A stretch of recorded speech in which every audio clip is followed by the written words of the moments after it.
Oke, bismillahirrahmanirrahim. Kita ketemu lagi. Sekarang setelah 2 video sebelumnya kita berbicara tentang, bagaimana hal, kemudian bagaimana cara membuat hal, terus ketentuan hal itu apa saja. Lalu di pertemuan sebelum ini, berarti pertemuan kedua, kita sudah membahas kan kita sudah tahu nih kalau hal itu harus nakiroh, sedangkan shahib hal itu harus ma'rifah. Tapi muncul sebuah pertanyaan, saya pernah lihat gitu, sebenarnya shohib hal itu boleh nggak sih kalau dia bentuknya nakiroh, tidak ma'rifah. Nah, itu pembahasan di sebelumnya, di bagian sebelumnya. Nah, ini adalah bagian terakhir dari pembahasan hal. Kita akan berbicara tentang fungsi dan tujuan hal. Fungsi hal yang pertama adalah untuk memperjelas atau mubayyin. Fungsi hal pertama yaitu memperjelas kondisi shohibul hal. Libayani hayati shohibil hal. Ketika fungsinya sebagai penjelas, maka keberadaan hal pada kalimat akan melahirkan makna baru. Artinya, apabila terdapat dua kalimat, satu memiliki hal dan satunya tidak, oke, tentu kedua makna kalimat akan berbeda. Misalkan, Khalid telah datang, nah itu kalimat pertama. Kalimat kedua, Khalid telah datang sambil menangis. Nah itu tadi kalimat pertama, ini kalimat kedua. Maka kedua kalimat sangat jelas berbeda. Kenapa? Karena kalimat pertama kan ja'a Khalid. Udah Khalid datang, selesai. Nggak ada penjelas apapun. Tapi ketika ja'a Khalid wa huwa yabki atau ja'a Khalid bakian, nah maknanya jadi berbeda. Khalid datang sambil menangis. Nah, ini adalah fungsi pertama atau tujuan dari pertama dari hal, yaitu sebagai mubayyin atau untuk memperjelas. Libayani hayati sahibil hal.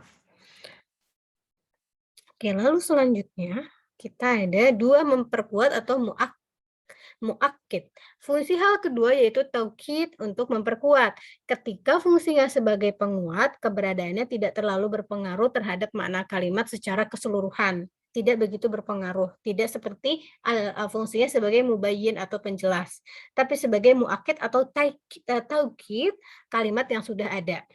Contohnya, ja'at tullabu kulluhum jami'a. Lafaz jami'a, jami'a itu artinya keseluruhan, semuanya gitu ya. Adalah hal berfungsi taukid.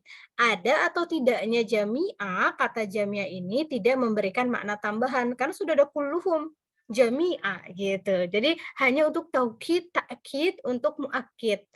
Kalau memang yang datang tuh udah semuanya udah datang semua. Oke, itu adalah fungsi hal yang kedua.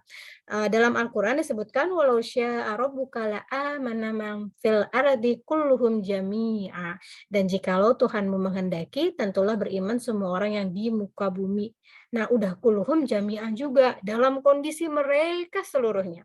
Fungsi hal tidak kalau di sini ya, kalau di dalam Al-Quran di surah Yunus ayat 99, walau syaa rabbuka la'amana man fil ardi kulluhum jami'a, fungsi hal tidak terbatas untuk memperkuat dan memperjelas kondisi sohibul hal saja.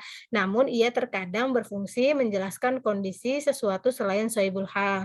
Dengan demikian ia dikelompokkan sebagai menjadi dua kategori, yaitu hal hakiki dan hal sababi. Nah, ada jenis lain, yaitu namanya hal hakiki dan hal sababi. Hal hakiki berfungsi menjelaskan kondisi sohibul hal secara langsung, seperti hal hakiki ya.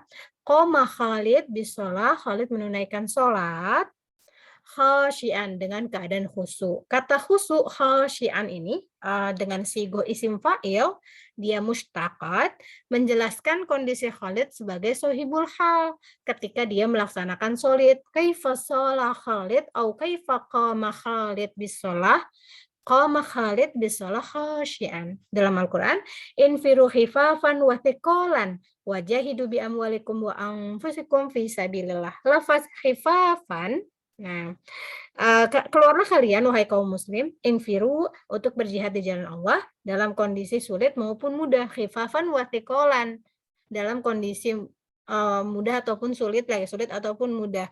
Lafaz khifafan menjelaskan kondisi sohibul hal yang mana infiru dia fil amr, sohibul halnya fil amr, domirnya kalian itu khifafan wasikolan. Ini adalah jenis dari hal hakiki. Jadi langsung menjelaskan bagaimana keadaan atau kondisi sohibul hal secara langsung. Sedangkan hal sababi berfungsi menjelaskan kondisi sesuatu yang masih berhubungan dengan sohibul hal. Jadi nggak langsung qoma Khalid bisolah khosyian qalbuhu. Khalid mendirikan sholat dalam kondisi yang khusyuk. Tapi apa yang khusyuk? Raganya aja atau karena diam kelihatan khusyuk gitu kan? Qalbuhu, hatinya khusyuk. Khalid mendirikan sholat dalam kondisi hatinya khusyuk. Kata khusyuk merupakan hal yang menjelaskan kondisi hati Khalid. Sohibul hal tetap Khalid, hanya saja yang dijelaskan oleh hal yaitu bukan kondisi Khalid secara langsung, melainkan sesuatu yang masih terkait ada hubungannya dengan Khalid, yaitu hatinya. Ini hal sababi. Dalam Al-Quran, khusya'an absaruhum yakhrujuna minal ajdati ka'annahum jarodun muntashir. Kondisi pandangan mereka tertunduk. Khusya'an absaruhum, kondisi pandangan mereka tertunduk ketika mereka keluar dari kuburan, seakan-akan mereka belalang yang berterbangan. Lafaz khusya'an sebagai hal yang menjelaskan kondisi pandangan sahibul hal. Jadi bukan si mereka, tapi absornya nih pandangan merekanya daripada fi'il yakhrujun. Oke, hatta huna pembahasan kita di tentang hal dan segala yang terkait dengan hal.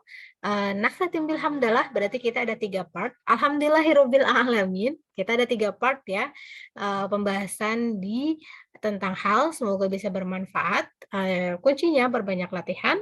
Syukron lakum jami'an, barakallahu lana wa lakum. Wassalamualaikum warahmatullahi wabarakatuh.